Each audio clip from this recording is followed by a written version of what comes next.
Hello everybody, for everybody who's watching this video, for my project, right? I'm going to be building a Venetor class Star Destroyer from Star Wars movie and TV show out of popsicle sticks, glue sticks, foam, and paint. That's all, those three items. I'm going to take you through the steps that I take to make these projects, because I've done it a couple of times so far. But first, I have to be doing something really more important. So, obviously, the first step is always to have a good, have your workspace clean. So, if I show you right now my workspace, this is what my workspace looks like. Gotta clean that out. Gotta move these boxes. Gotta move that. Gotta organize those stuff. And gotta bring my popsicle sticks and my foam down here so I can work. And yeah, the important thing is to have lots of space over here and down here, because basically foam is big and foam is important to have space for, because if it breaks because you put too much tension on it, the structural integrity of your starship will be bad. So if you ever do this, just make sure you have enough foam space. Okay, so I have forgotten to tell you about the negative, not the negatives, but the steps that I forgot to tell you. There's a couple of them. So before you even start cleaning your workstation like I did, you first gotta do a couple things. First, you gotta find what you want to do the project on, right? So I already chose to do it on Venetor class Star Destroyers, because I want to redo one that I had failed before. After that, what you want to do is take a blueprint for that item. You can find out easy by just searching it up. You scale it and you measure in real distance on your phone, on your iPad, on your computer, and then you upscale that measurement to how much you want. So like 10 times if you want it 10 times bigger than what it is on your screen that you have right now. So basically you just multiply the measurements that you find on the thing you want to replicate. And it's very important to measure out all the things that are important for the shape of it, because you don't want to be missing a whole chunk of stuff that would define another part of your build, which sometimes I forgot before. So then during the times that I've been doing this, I learned how to actually do that, and now it's pretty straightforward. I usually do, I think I did it times 12 or 20 times bigger this time.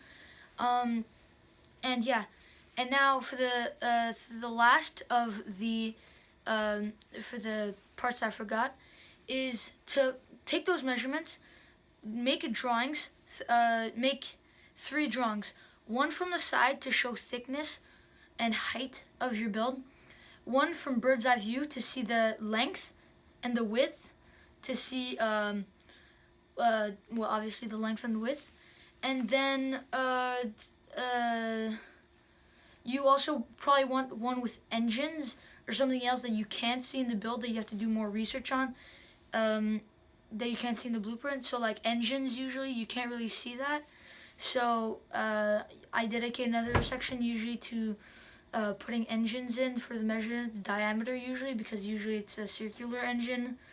Bridges, whatever that is required, because you don't have it in, or turrets, they don't show turrets, you gotta do more research on turrets, make another turret blueprint. Yeah, so once you got the blueprint and you have all the measurements and angles, because obviously you're gonna need angles with measurements to perfectly put it perfectly. So angles and measurements, super important. You gotta make your blueprint clean. So when you're gonna be putting on the measurements and angles, you also want to make sure that it's clean. So if you have enough space for making interior angles, then do so. But if you don't have enough space, then just put it on the outside, right? And also, if it's a symmetrical starship, you just want to do half of it, right? Because you don't have to point to do the same measurements again if it's symmetrical. Most situations are symmetrical, so it should be easier. So now we're going back to the cleaning up part. I already did that. So now the next step is, well, step 2 or step 5, I guess. Step 5, yes, growing step 5, is to bring down your materials. So I have to bring down my foam piece, and then I'll talk to you more about my blueprint and the materials and how I'm gonna planning on building it. So yeah. Okay, so I'm back and I got 2 or 3 very big good news. Okay, so first of all, when I said that if it overlaps and goes out of the main piece of foam, it would be bad because it wouldn't be structurally sound. It would be less structurally good. But I got a kind of fix to that, and on the foam, there's these little like grooves that you can fit other pieces of foam onto it. So what I did is I cut the piece, the half that I didn't need, stuck it to the side, then drew what I needed to draw onto that, flipped it over, went to the other side of the ship because it was going on that side over of the ship too, and I did it, and now it's perfect because I have extreme amount of space, like enough that if I mess up, I could be fine. And it's also good because I had found a problem in my drawing. Well, the one of the sides, the back end, it said it was 44 centimeters, and I was like, what? That's gonna make it way too wide. It'd be like extra super wide, and I know it's not like that because I mean I see the ship like all the time.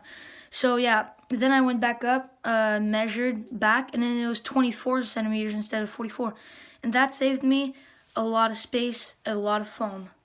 So now that I have a bunch of extra foam, I need ideas of what to do with that extra piece of foam. It's pretty big. I'll show you at the end of when I finish the build. But I don't know. I was thinking maybe a light Republic cruiser or some old Republic ship, in like big form. Yeah, and I'll come back when I finish the cutting of the boards, and then I'm gonna stick them together and start the central support structure, and I'll meet again after that so we can start actually building the popsicle sticks, and then it'll be fast from here. So just a couple notes is that if you do build this, or if you build something like this, because I mean this is pretty big, I mean, and I have a lot of experience, it can be stressful at first because you got all these numbers, all these angles, all these everywhere, and you have to draw it all on the foam, and if you mess up, well, it's a big mess up because it's very obvious. Well, once you get started, there's no stress, and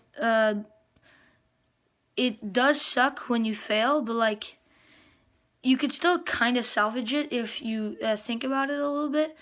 So like a big dent in your foam, or if your foam is when your ship is like wider or longer on one side, you can kind of fix it, but you always want to make sure you have enough foam, enough extra materials for if you mess up, like extra pieces in the Lego set. Okay, I'll join back when I cut, and yeah.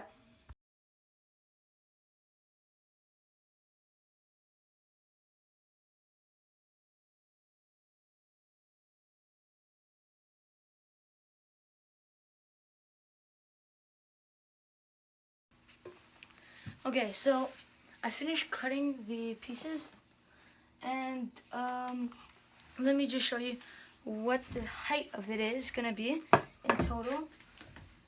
This is just one of the pieces, right? Because it's gonna be up to here, so pretty tall. It's 1.5 meters long, and there's other pieces, so it's not gonna just look like this, because there's a piece.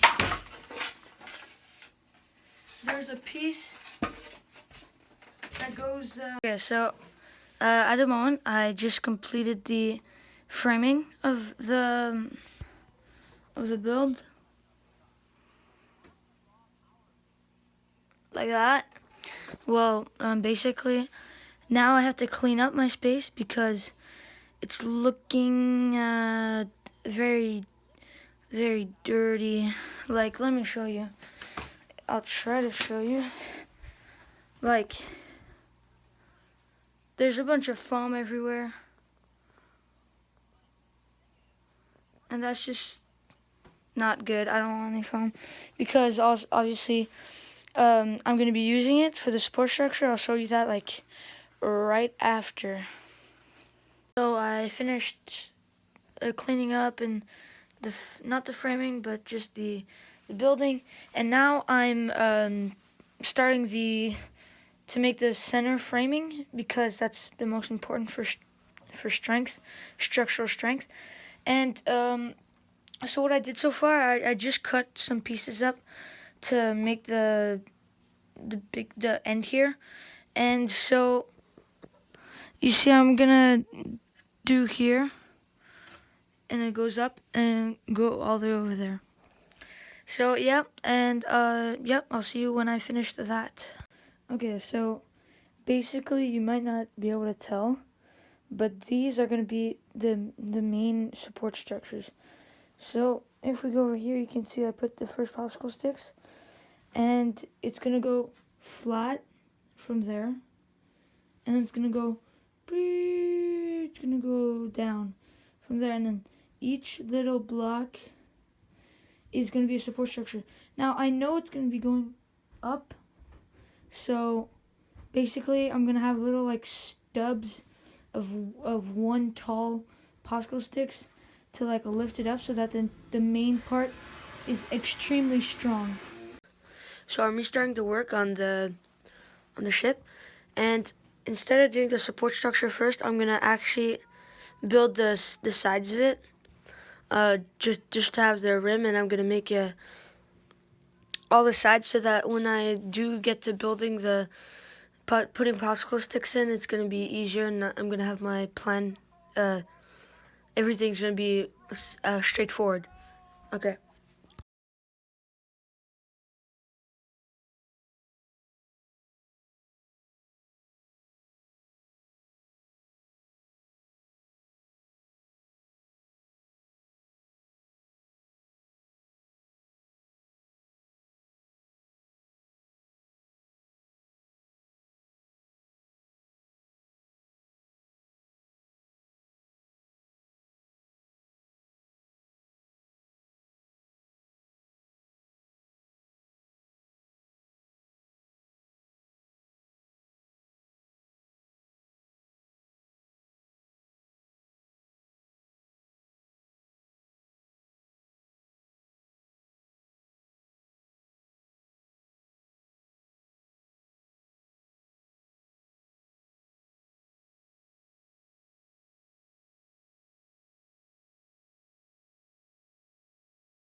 Okay, so I just made the support structure, the sup the support structures for the middle area.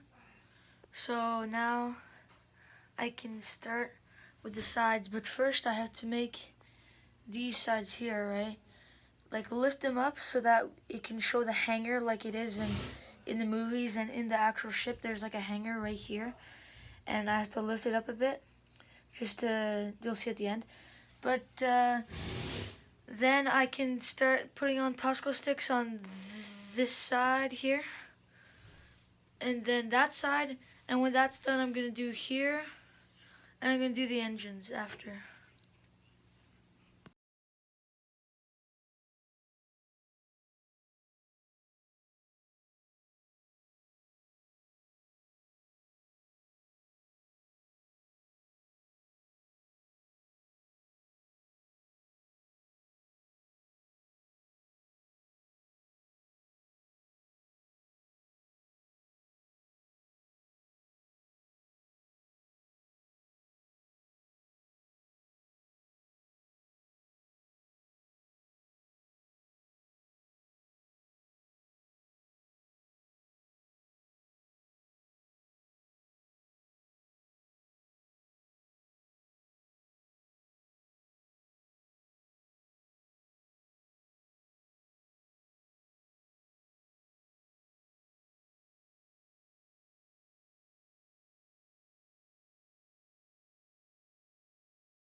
So I didn't film the rest of the build because it's pretty straightforward. It's all about placing popsicle sticks in the right order and looking at the images and measurements, and all the info to build a starship like this was in the beginning. And yeah, so that was it.